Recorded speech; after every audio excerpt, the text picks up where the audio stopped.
Jangan lupa like, komen, dan subscribe channel YouTube TVRI Bengkulu dan nyalakan lonceng notifikasinya.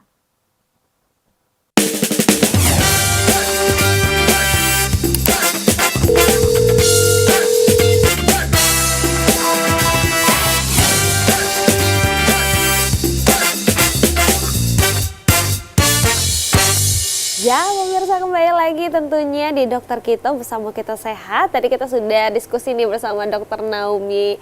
Nah, dokter tadi sudah menyampaikan sudah ada gejalanya juga ya. Tapi dengan gejala dan juga cara terapinya sendiri, ini kan sudah ada namanya tadi sudah disebutkan bahwa ada pengontrolan melalui obat-obatan dan juga ada rawat inap dan sebagainya nih dok. Apakah ada kata sembuh nih untuk penyakit bipolar ini? Jadi memang kalau seperti yang disampaikan tadi ya, kita harus mengubah mindset kita dulu. Jadi memang istilah atau penyebutan yang akan kita pakai itu sebenarnya bukan sembuh dan tidak sembuh lagi, tetapi terkontrol atau tidak terkontrol. Ya, jadi kalau misalnya dia terkontrol, maka berarti dia minum obatnya rutin. Tapi kalau misalnya dia tidak terkontrol, berarti ini pasiennya ada bolong-bolong nih minum obatnya. Makanya sebaiknya sih ada PMO tadi istilahnya, atau pendamping minum obat. Itu yang paling penting. Baik, jadi mungkin untuk kata sembuh ini sulit ya dokter ya? Ya, jadi kita memang istilahnya nggak pakai penyebutan itu sih sebenarnya. Jadi lebih ke terkontrol atau tidak terkontrol. Baik, nah untuk kontrol sendiri nih ke dokter sendiri itu apakah memang ada waktu-waktu tertentu yang harus mereka lakukan atau seperti apa nih dokter? Oke, jadi kalau waktu kontrol biasanya kalau di awal baru tegak diagnosa itu minimal banget 2 minggu sekali ya dok ya, untuk kontrol lagi ke dokter spesialis kejiwaan.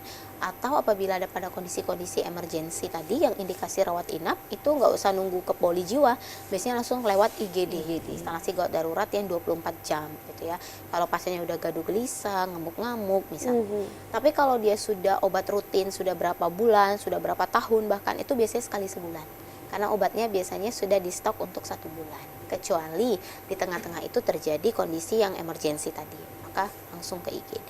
Langsung ke IGD. Baik dokter, boleh dilanjutkan lagi nih slide-nya tadi ada beberapa Ya. yang belum disampaikan. Oke, sekarang itu terapi obatnya nih tadi ya. Biasanya kan kasus-kasus jiwa itu harus disertai dengan terapi non farmakologi ya. Jadi terapi non farmakologi ini misalnya nih konsultasi gitu ya. Konsultasi ini ke psikiater tadi gitu ya, atau ke minimal banget di fasilitas kesehatan primer tingkat 1 gitu ya. Kemudian melakukan aktivitas, sebaiknya tetap disarankan untuk melakukan seperti olahraga ringan ya, olahraga rutin atau aktivitas fisik. Tapi ini butuh pengontrolan ya, artinya bukan pada kondisi saat pasien lagi manik misalnya, ini takutnya kita membahayakan gitu ya. Misalnya nih dia lagi bebersih, terus ternyata lagi di episode yang down misalnya, depresi berat misalnya, lalu kemudian dia mencoba untuk menyayat tangannya, kita takutnya seperti itu. Jadi tetap harus hati-hati ya. Tapi tidak disarankan juga untuk hanya rebahan atau berbaring saja ya, tidak melakukan apa-apa. Kemudian edukasi. Nah, edukasi ini sebenarnya paling penting, pertama kali yang kita edukasi itu adalah keluarga, di mana pasien tinggal satu rumah ya. Jadi semua yang ada di situ, anggota keluarga itu harus kita edukasi seharusnya. Karena apa? Karena takutnya apabila ada keluarga yang tidak memahami kondisi yang dihadapi oleh pasien ini bisa menjadi masalah baru gitu ya.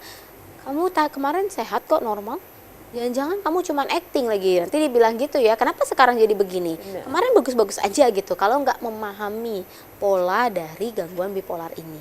Makanya edukasi ini sebenarnya untuk keluarga, bukan cuman orang tua atau pasangan, tapi semua yang ada di rumah sebaiknya mengetahui tentang gangguan ini dan edukasi pada penderitanya sendiri. Jadi betapa pentingnya pengontrolan dengan obat gitu. Jadi jangan nanti pasiennya mikir kemarin aku udah sehat kok, normal semua, episode sembuh sempurnanya. Jadi dia kemudian meninggalkan obat karena merasa sudah pulih. Ya, jadi harus benar-benar dijelaskan dengan baik ya, dengan pelan. Dan jangan lupa satu lagi ya, tadi ada psikoterapi tadi ya sebenarnya ya. Psikoterapi itu ada banyak, ada terapi keluarga, ada terapi sosial, misalnya kelompok-kelompok yang punya keluhan sama bergabung bisa saling sharing, atau CBT, Cognitive Behavioral Therapy. Jadi mengubah mindset si pasien dari pola pikir yang negatif, mungkin kita tarik, kita arahkan ke arah yang positif, sehingga dengan harapan outcome-nya, perilakunya itu menjadi lebih positif. gitu ya. Dan terakhir kita bahas tentang prognosisnya. Jadi prognosis itu kayak angka harapan hidup atau angka kesembuhan lah ya istilahnya. Jadi ini biasanya tadi ya istilahnya kita pakai terkontrol atau tidak terkontrol gitu ya. Yang bagus sih, yang benar-benar terkontrol dengan baik itu ada beberapa aspek sebenarnya yang kita tinjau ya. Tapi ini tidak tolak ukur pasti ya. Misalnya pada usia yang sudah lebih dewasa atau sudah lebih tua, itu lebih bagus daripada sejak remaja sudah terdiagnosa bipolar.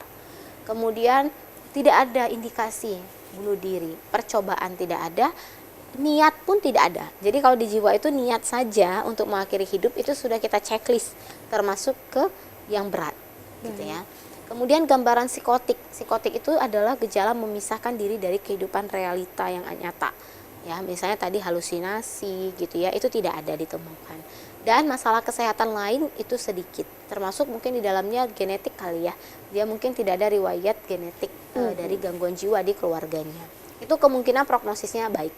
Kalau buruk bagaimana? Kalau buruk ya kebalikannya ya, bisa jadi ya.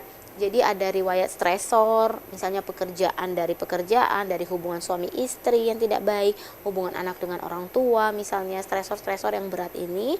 Kemudian ada gejala psikotik yang berat, hampir di setiap episode dia muncul psikotik. Mau episode up, mau episode down, dia muncul psikotik. Itu biasanya prognosisnya lebih jelek. Kemudian penggunaan alkohol atau ada penggunaan zat-zat adiktif lainnya. Ini juga bisa membuat angka itunya lebih buruk ya, atau prognosisnya lebih buruk. Dan yang mau ditambahkan adalah prognosis baik itu ketika farmakoterapi tadi berjalan bagus diimbangi oleh non farmakoterapi, yaitu dengan support system tadi gitu ya, dengan pendampingan tadi itu akan lebih bagus. Nah, sekarang kita di slide terakhirnya yaitu tentang mitos dan fakta. Baik. Ya. Ini sebenarnya yang paling banyak ya. Jadi ada yang bilang kalau bipolar itu mood swing, sama dengan mood swing, karena memang dia 2 episode ya, up and down. Itu sebenarnya adalah mitos ya. Jadi tadi bedanya kalau cuma sekedar mood swing, kita masih bisa kan ngerjain semua aktivitas kita, tugas tanggung jawab kita masih oke, kita masih bisa rapi, masih keingat untuk mandi dan lain sebagainya ya, untuk memperbaiki diri. Itu berarti hanya sekedar mood swing. Jadi sedih dan bahagia itu adalah hal yang wajar, biasa ya, hal yang sah terjadi. Memang seperti itulah siklus kita gitu ya.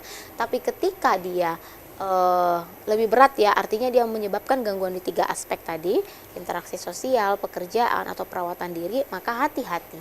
Jangan-jangan itu bukan sekedar mood swing, tapi itu bisa mengarah ke bipolar disorder.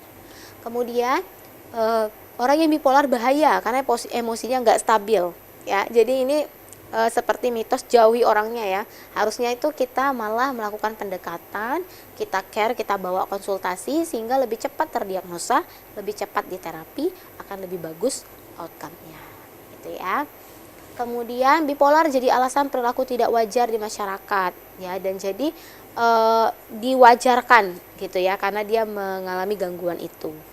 Kemudian hanya mempengaruhi orang dewasa saja tidak, dari remaja pun ada yang terdiagnosa, tapi memang angka prognosisnya jadinya lebih buruk ya kalau dia dari sejak dini.